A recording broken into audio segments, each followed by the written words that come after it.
I'm going to begin just by asking you both what it was that initially attracted you to getting involved in this project.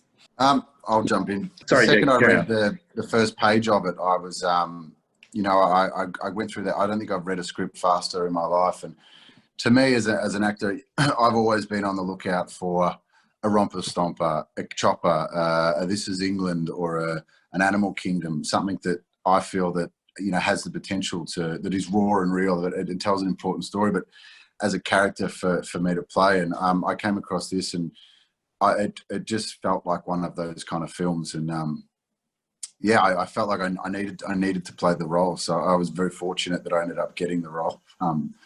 But yeah, there was a no-brainer. I also watched Sam Kelly's short film Lambs that he won some awards for, and it was so raw and real and emotional, and it was just it was depicting life as it is, and I was like, I want to work with this director. So yeah, to me it was a no-brainer, and I'm very fortunate that I got the role. And John, is there a risk attached when you sign on to a project with a first-time filmmaker, or were you or had you seen the short movie too, and were you so impressed that you felt you were in good hands? Oh, bro, it was the process, and as an actor, I just trust my process and what I can control, and that was I got the audition, then got the call back, and then started getting to see more of the script. When I did my own research, I saw Lambs. And I thought it was powerful, very powerful. Some of the most domestic movies from New Zealand have the biggest hit. You know, even though we franchised Lord of the Rings from out here. Yeah, the script had feeling to it, and then it was. There is a risk when you're with a first-time director, but you know, in this industry, it's very premature to judge anyone without, you know, applying yourself in the process. So yeah, Sam was an awesome director to work with. Our lead, Jake, was phenomenal to work with. You know, Co-lead. In my you know, in my experience and with the people that I've worked with in my career, it's really good to work with an actor who commits to the role. And it's not like the content is a comedy. You know, we were doing something very special and very heartfelt. That was yeah, very proud. Yeah, did you both have to kind of keep things quite light on set, or do you actually think in some ways the kind of harshness of the story helps you both with the kind of getting into the heads of the character? Because this film, like you said, it's not got much comment, it's not got some light relief to it. It's quite hard hitting, kind of quite a raw tale that we're being shown. Yeah, with a lot of the work that I've done in the past, I try not to judge the character. I've just got to bring him to life, make him real. Take the description and the words off the page and apply it in my craft, and hopefully it's seen. Research was important, and also trust amongst the actors. So we knew what the material was, and whether it's me doing mocap on the Hobbit, or you know, fighting an alien on a battleship. You know, I go 100% into my work, and yeah, it didn't really affect me that much because I needed to honestly give it the integrity and the respect that it deserved. So as an actor, I applied myself artistically 100% to this role, and I'm very proud of it. And working with Jake just made it easier. Great casting. Yeah, I mean, we made a really strong. I mean, I spent about a 4-month process casting and auditioning with a heap of different Moses. I came over to New Zealand, and John wasn't one of them. And I only met John when I flew over there for rehearsals. And instantaneously we connected, and I saw him and we spoke for about a minute, and I was like, all right, we've got something here. And we developed the brotherhood really quickly. And you know, I take a bullet for him now. And I think having that friendship and relationship that we worked on, naturally, we didn't have to work on it. It was just there. I think going into that, we had each other's backs, and you know, John pushed me and picked me up, and you know, kept me going. So I mean, I don't think I could have. It'd be a very different movie if there was someone else doing it. I didn't have his support and his experience as well. You know, like John's got a lot more experience than me, and he's been on the big film sets and the big studios and stuff, and just, you know, he kept it real, and it reminded me that we were telling a really important story. Yeah, because John, I mean, you've been in some. Oh, Jake's cut out. Sorry, Oh, I had back. Oh, someone there you go. calling me. Yeah, Excuse John, me. you've been in some huge blockbuster franchises. What did you learn from those experiences? Being a cog in such a huge machine. I mean, your sort of IMDb list of kind of your back catalogue is remarkable, really. Some of the projects you've signed up to.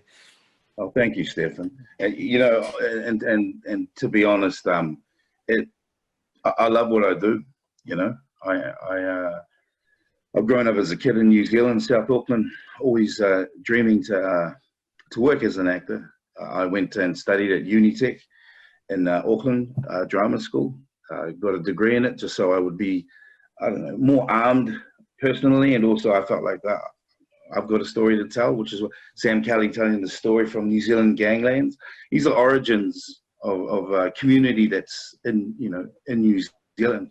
They're part of the community, gang members. I grew up watching movies like Utu, Once Were Warriors, Crooked Earth, The Dark Horse, and through a lot of Kiwi movies, you get glimpses of gang life, you know. And I've always wanted to work on a movie that touched on that. And Sam Kelly gave me the opportunity to work with such actors like Jake Ryan. And these are the highlights of my career, to be able to tell these stories. And ultimately, I want to do it well, you know, and give it the integrity and justice it deserves. Now, watching Jake transform, I knew we were part of something pretty big here. I've always loved using my art to hopefully teach the youth that there's a better way outside of your circumstances, and to chase your dreams, pretty much. Yeah, man. Yeah, because I mean, obviously, I'm assuming in your research you had to look into kind of the gang culture. Did you meet anyone? Was it quite intimidating at times when you did have to meet people to speak to them about their past experiences? We did. We met a lot of guys that were from that era. We also had a great cultural advisor, Wayne Harpy, who is an ex-Black Power member, actor as well, who was with us the whole time, and I felt his presence was invaluable and what he would teach us. I mean, to be honest, a lot of the gang side of the research for me, came from transcripts and came from books and, clips that you could find. What I found most interesting about meeting some of these people is finding the humanity in them and seeing the vulnerability in them when you talk to them about their childhood or, the state homes that they went through and the fact they don't have and never had parents or the love. So to meet them and find the humanity and a vulnerability there that's not necessarily on the page there, I think that was the most invaluable part. And I mean, they welcomed everyone that we came across, welcomed us with open arms, and this is the first time anyone's told their story. Not painted them as just vicious gang members that are brutes. We were telling their story. Like most of those guys in that era have come from abuse in state care, and we were telling their story. And didn't matter what gang you're from. This is an encompassing story that is no one's told their story before, and I think that they really appreciated that and championed it. So, I just, if anything, I hope those guys that have gone through that kind of childhood and ended up in the gangs, for me, what's most important is that they appreciate the film or it holds up in respect with them and integrity for them. And because Jake, do you think you have to like a character in order to portray them? And in this instance, did you like Damage? No, you don't have to like them, but I definitely think I've played a few guys like this, not as damaged as Damage. But you need to be able to justify their actions and their thoughts, and you need to. I think it's so easy to judge, but I think essentially, I think you do need to like the character, and you need to find, the humanity in them and why they do what they do, and I mean, if anything, the more you research into a character like this, the more empathy you have for them, and I think that's important. Otherwise, you're just going to get a veneer tough guy kind of act. I think it's really important. I mean, every person that does something wrong, I think, in their mind, whether everyone else's society thinks that they're doing the wrong thing and they're breaking the law or the bad, that person believes they're doing the right thing at that time for them. And I think you need to understand that. Whether, my moral compass is very different to a lot of the characters I play, but I definitely have a lot of empathy for decision making and you know, and what they've gone through. I think that's really important. I was going to ask as well about how much time it took in the mornings to get those tattoos on. That must have been quite every single day. That must have, because they had to be exactly the same, I guess, as the day before. So how was that process? Continuity, brother. Yeah. Yeah, I mean, Steph Knight, who was the makeup artist, he's amazing. And you know, we spent a lot of time in pre-production getting it right, getting them on and off and timing and getting them in the right place. So by the time we got there on day one to shoot, he was just, you know, it'd probably take an hour to get on, an hour to get off. But, you know, we did the work leading up to it. And, you know, and that, to me, that was a really good part of my process in the morning of getting damage on. And then we made a big point at the end of the day of setting up the environment. There was candles, there was some relaxing music. It was, we were letting go of damage every night, which was really important for me. So I really enjoyed that process. And I mean, it was definitely, I was happy to sit there an hour each side because it gave me time to, you know, to get him back in the morning and to let him go at night. And John, obviously, as someone who's kind of made movies in Hollywood and back home as well, is there a bit of a difficult balance for actors to strike in New Zealand and Australia when you kind of want to help your home nation's kind of film industry flourish, but at the same time, there must be so many exciting things to want to try in America and other parts of the world. Is it quite hard sometimes to strike that balance in kind of doing a lot for the New Zealand film industry and at the same time wanting to try exciting projects for yourself abroad? Well, I've got huge grandeur dreams of doing a lot of all that, but my reality is I'm just a working actor, bro. You know, no big Hollywood star here. In terms of all the movies that I've done, you know, I'm just grateful to be able to work on that platform and on that stage. And bringing it back to Savages, I think every project that I've done, I've tried to apply myself 100% as an actor. This is not an easy industry to set up in, you know, it's not for the faint of heart, but it's throughout my career, I've been able to work on some things that for me as an actor, I resonate and really make a strong connection with. And growing up in South Auckland, we have a huge gang culture out here as well.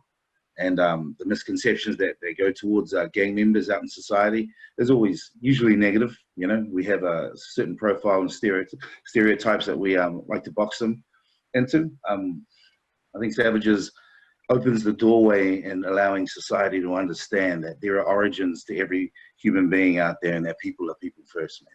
You know, I think a lot of people can relate to this movie in terms of growth. You look at the system breakdowns of how it was in the 60s and the 70s in terms of how they looked after our abandoned youth, man, and how it affects them now, you know? So this tale is pretty much for everybody, man, because, and I like the multicultural aspect in it as well, that it's not just implementing one race or a color type. These are two friends. You know, my connection to Moses was he'd come through the system and he had this feeling of not relying on anybody because you can't trust them. So he built his own family, and that's what it is, you know. It's an extension of whānau. We're a tribal people, and we need families. We need people to be around us that we can trust. And yeah, I really enjoyed watching the movie and seeing the relationship grow between these two characters. And when you watch Danny's journey through the movie, like you could relate to him at some point of his journey, right? And see the decisions that he's made to become the man that he is, and the tug of war between family and gang life. You know, there are loyalties there, blood. Is it thicker than water sometimes, or is it, you know what I mean? Like those themes are massive, massive. Well, it's just the fact that we're speaking, and I'm obviously on the other side of the world to you, just shows this little story about a gang culture in New Zealand that is so far removed from my life, and yet I sort of enjoyed the film so much, and I'm able to kind of chat to you guys about it. It shows the universal. Well, I mean, even over in England, bro, you guys have you had gangs there, bro, and I was over there shooting solo, and I'd go to places and I'd see them. So they're all part of our society. That's what I mean. Like, it's international. The themes of it are international. Sons of Anarchy is massive over in, it was a successful TV series over there, which launched a lot of careers. And I was watching that, and I'm just, you know, when I see a movie that's out there, I always say, oh, is there one like that out here in New Zealand? And I feel like we've really touched an important subject here. Yeah.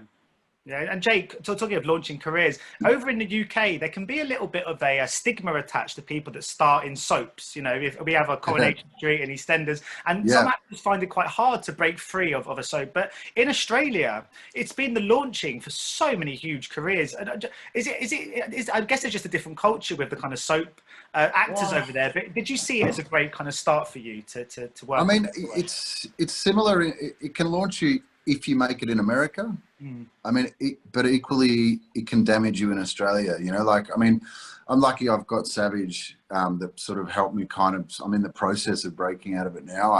I did an Australian film that is released next year with Jason Isaacs, an English fella. And that too was, you know, quite a heavy subject. But I think in Australia, they will very easily pigeonhole you in that soapy world. So I think it's a fine line of doing a couple of years on that sort of soap platform. I mean, at the end of the day, it pays your rent, you know, it's work. And you might get 200-300 episodes under your belt of experience on set. And, you know, in a country where it's not flourishing, the industry here, and hasn't been for a good 20 years, I think it's pretty naive and arrogant of people to think they're too good for soap. I mean, at the end of the day, a lot of the guys that I was working with on Home and Away that were coming with guest roles, there was some really top shelf actors there. And at the end of the day, it's work. But there definitely is that in Australia. You stay on there too long, no one will look at you twice for anything else.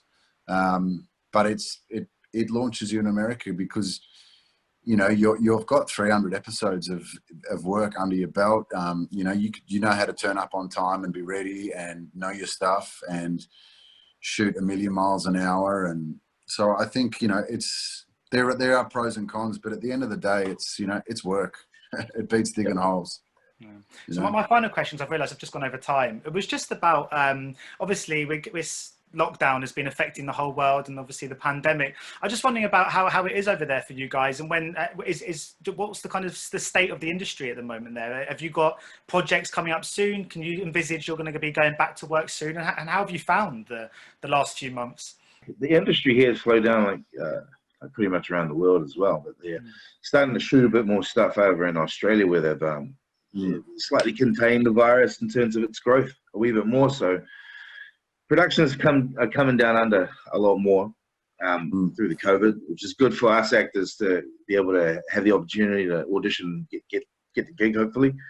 But yeah, the pandemic's affected the industry, but we're still going forward down here and over there, I think. But not nothing's back to normal, you know. And New Zealand's you know, our Prime Minister's been handling this very carefully, and I feel, you know, I'm under a leader that's empathetic to the people, and really trying to make decisions that affect the citizens here. And yeah, I think she's doing a great job. Yeah, we're very jealous. I'm not a political person. I'm not a person. You know, I definitely won't go into my thoughts on our leader. So no. But I'm saying our state here, we're in level 2, and we'll be here for probably the remainder of the year. So we're wearing masks out there just out of caution. Everyone's sort of, you know, proud to be a Kiwi in the situation, because everyone's just getting on board, whether they have a different point of view of how it's going. With it feels like out there we're all cooperating, and it's awesome. Because it's crazy out there, man. I'm so, you know, watch YouTube, man. but well, hopefully everything does go back to normal, so we can get more films like Savage made. Yeah, man. It's a really good project. I've got some stuff coming up, but you know, that's everything for me today. Tonight is all about Savage's break. Yeah, exactly. Ladies and gentlemen, you're watching Hey You Guys! Hey You Guys, huh? Hey You Guys. Is that from the Goonies? It is indeed, yeah. Nice. Hey